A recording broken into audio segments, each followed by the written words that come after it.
are on a journey through Golus, Mitzrayim. And Yosef has achieved his Vayhi Miketz. I love this point. Vayhi Miketz means Yosef hits rock bottom and he skyrockets to the top. It means to say, of the three levels of Jewish people in relationship with the Golus, Yaakov, Yosef, and everybody else, Yaakov is above the Golus. Everybody else is going to suffer in the Golus.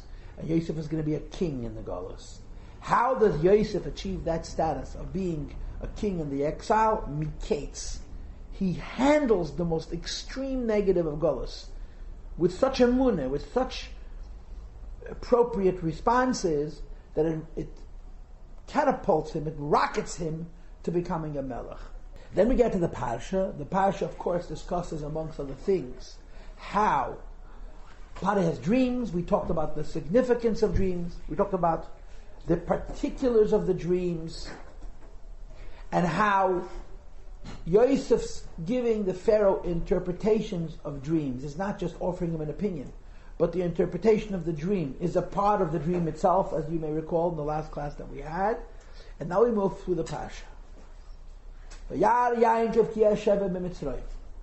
There's a hunger in the whole world. The family of Jacob has a little food left. And the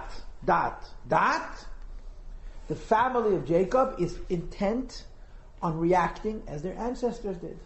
How do Jewish people react? We're different. The world can be in a state of hunger. God will feed us. That's their reaction. And Yaakov says, not this time.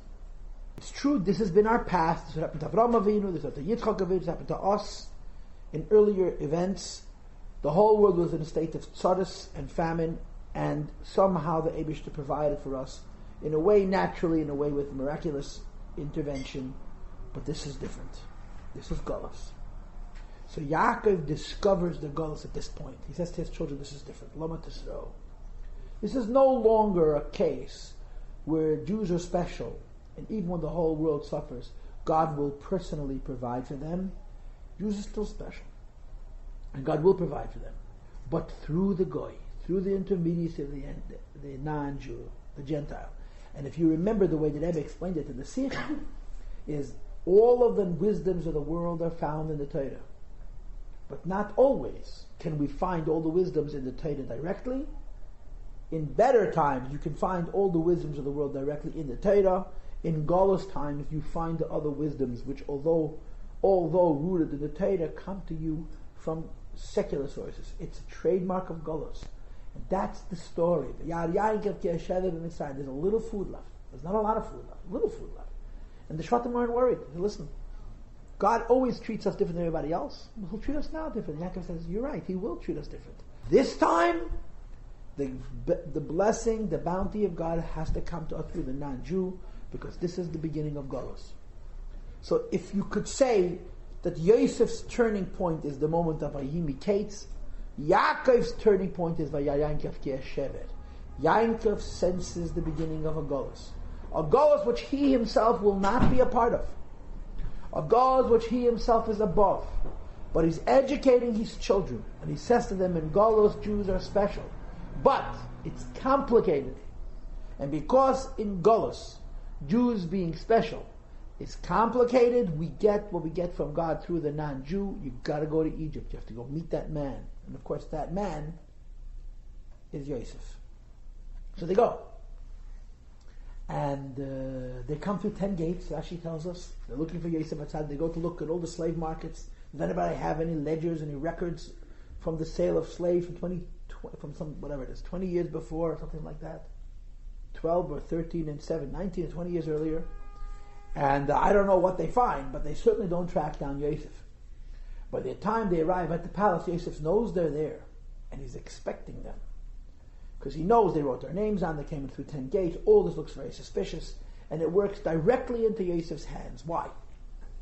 Yosef intends on being Mishalem Tevet HaChasra.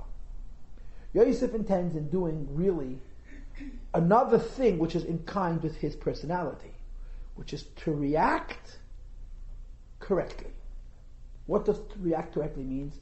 When God shows you His face, it means to say with this terrible concealment, accept The hashgacha pratis, as you said to me, everything is from God, and not to take it as from man, and therefore to have a response to God.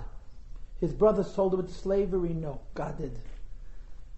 He suffered, he languished in a prison for 12 years because of the Potiphar, because his brothers. No, God did. So he's going to treat his brothers accordingly. He's not going to take them, he's not going to treat them in a way that reflects his personal ego and his personal sense or tendency or desire for vengeance. The Eibush that Hatof Getan, the Eibush that did it, but there's things that he needs to make happen because he remembers the dreams. They have to bow to him. They have to submit to him. Not because he wants to punish them, but because the will of God, as he saw it in the dream some 20 years before, has to be realized. So a whole very complex series of events that are filled with intrigue and uncertainty and apprehension follows. The brothers show up in the palace, and as soon as they walk through the door, Yosef said, these are spies. 10 gorgeous, well-dressed, tall men walk through the door, and Yosef says, these are spies. What are you talking about? First class. We're not upper middle class. We're from the elite of Canaan. No, you're spies. You went in through 10 gates. And the more they talk, the more they show their hand, right? They say, no, we went through 10 gates looking for our brother. Exactly. You went through 10 gates looking for brother because you're spies. What happens if they won't give you back your brother? Well, we'll kill or die trying to get our brother back. You see? A bunch of spies. And in the midst of that story, there's a fantastic exchange. Yosef talks to them in the language of Egypt, whatever language that was. There's a translator. The translator happens to be Menashe. They're talking in Ivri, which is, I guess, Hebrew of some sort, and Yosef is talking Egyptian, and the translator is translating, and they don't know that Yosef understands Ivri, and of course they certainly don't know that Yosef is Yosef, because now he has a big beard. When they left him, he was a boy without any hair on his chinny chin chin. So he knows who they are, they don't know who he is, and in the middle of this incredibly intense moment where Yosef is really making them sweat, the brothers break off, they disconnect, and they have a conversation. They chat. They don't understand that this conversation has any meaning to Yosef. As far as they're concerned, this is just them recognizing, as they say in English, that what goes around comes around. They are now getting what they gave. And the brothers exchange words. And Reuven interjects. This sikh is an analysis of what the brothers are saying and what the Reuven is saying. How is what the Reuven is saying more than simply piling it on? They're all feeling terribly guilty. Why are they feeling guilty? Because they're now paying for it.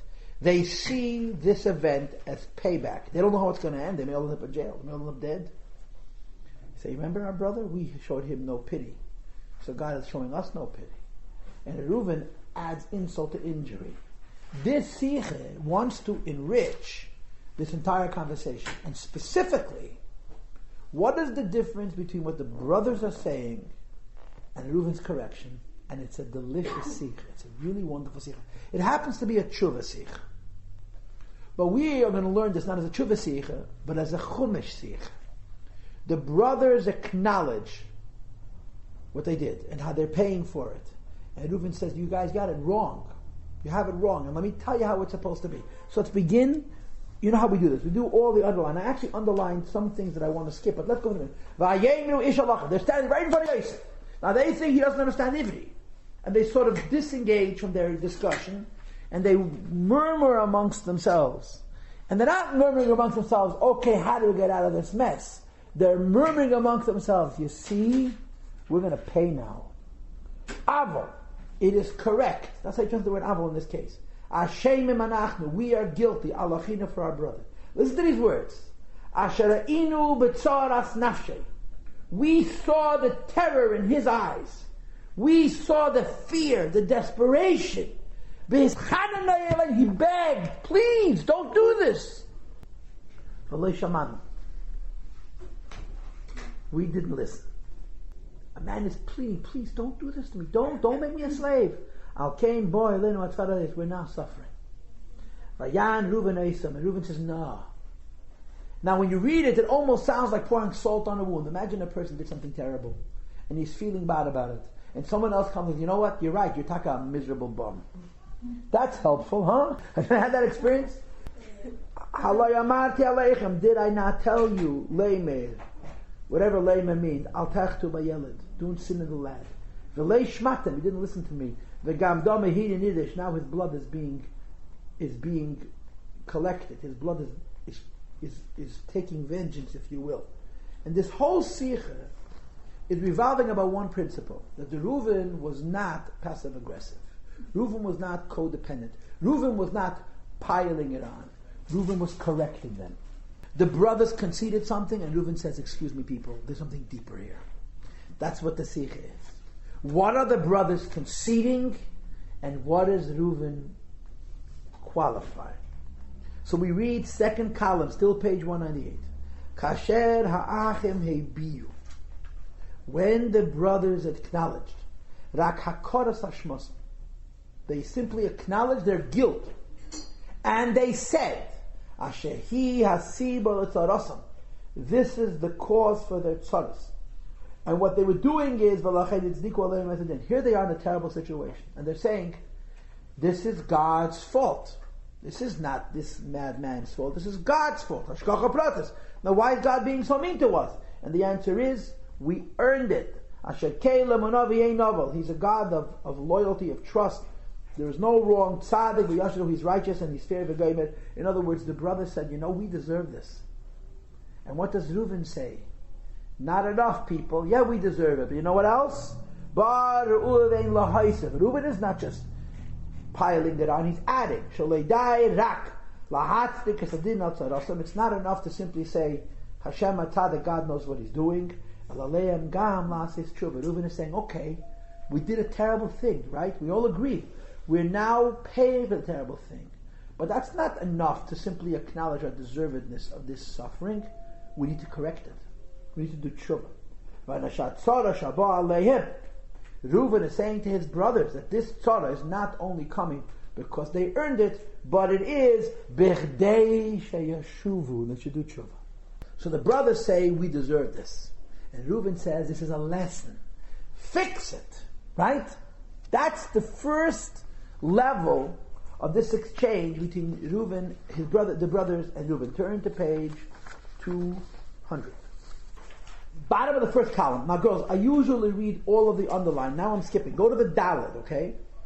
Level number one is, the brothers say we deserve it, and Reuven is saying this is God's message to tshuva. But then there's a level two. People do tshuva for two reasons. Why do people do tshuva? Because we don't want to hurt. Right? Hashem punches you back. You don't like the punch, so you correct an ancient infraction because you don't want to be suffering now. Right? So this is where the discussion between the Shvatim and Reuven takes place on a higher level. Let's keep reading. Tshuva la mitasahi, the only time tshuva is proper, is true, kasher ha'adam mesere b'tzadat meloshav al Hashem, when a person's tshuva is his own. V'loi mipnei siba shachutz mibechutz, not from an external purpose, shechricha, which compels him sheyasa tshuva, that he does tshuva. If I do tshuva because I am suffering, so what do I care about? Returning to God or to getting out of my suffering? What does tshuva mean? That I regret the wrong I did and I'm trying to correct the wrong, not trying to correct the suffering. God Almighty will testify about you. We'll never do it again.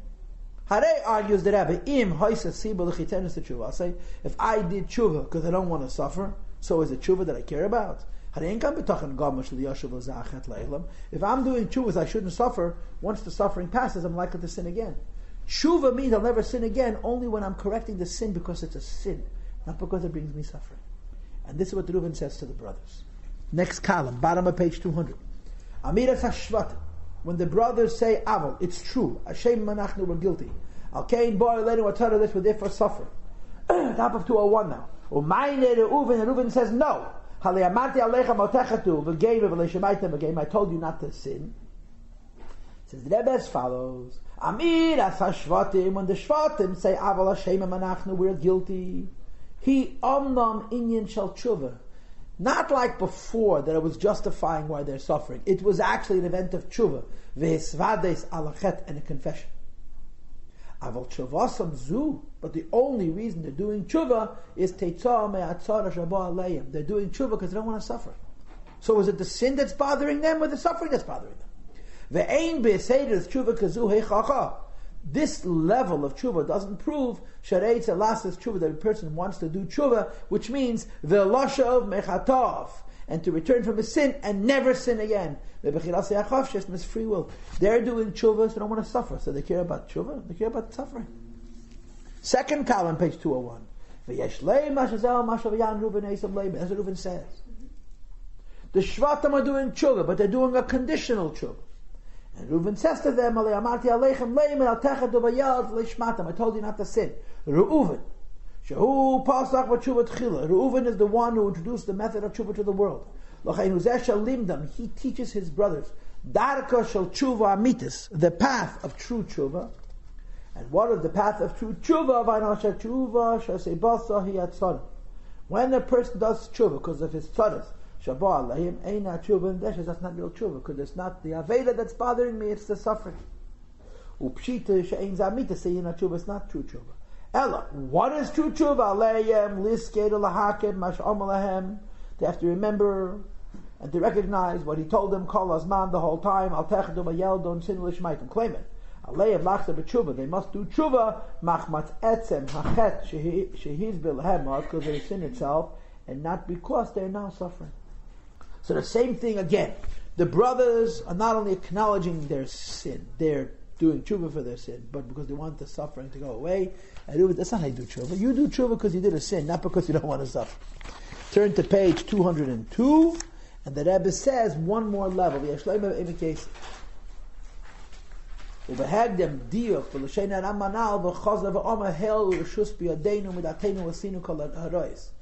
idea that a person is completely free to do an aveda, and therefore is completely free to do tshuva. Hezachayim girls.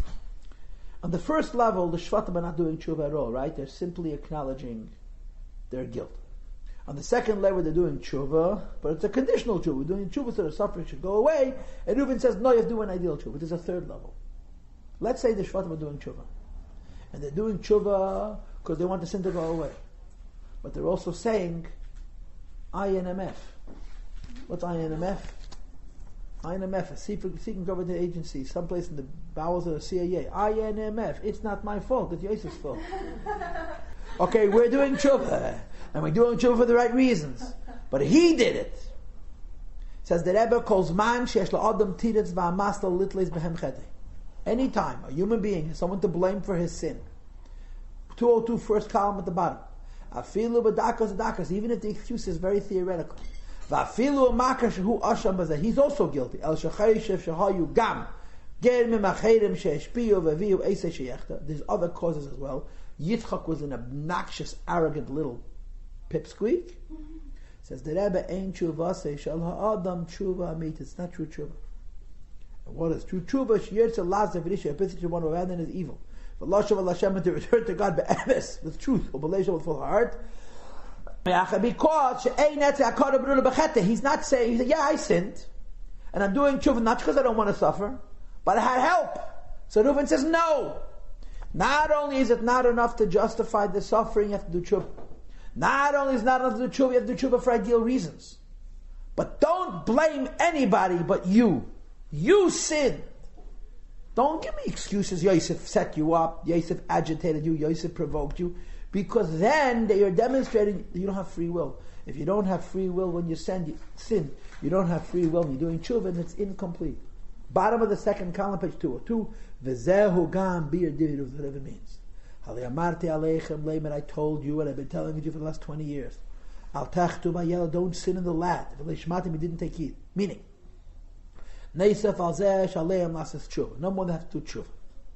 Number 2. Me'atzmam v'leim mipnei atzara hazeit shabo aleim. The tshuva has to be ideal. They're doing tshuva because they don't want to be in a state of sin, not because they don't want to be in a state of tzaras. There's a third level. Hari Eizes is something else. That ultimately, when a person does tshuva, it must involve to acknowledge clearly, I did this sin. Can't blame it anybody. I told you, don't sin, and you didn't listen. So the third madrega is saying that a person does not have a complete tshuva until he not only acknowledges why he's suffering, he does tshuva for it. He does tshuva not only not to suffer because he wants to do tshuva, and he takes full responsibility for what he did. This entire philosophy is the secret of this conversation that takes place in the front of Yosef. And Yosef stands and hears this. So what does the Chumash say next? He runs out of the room and he cries.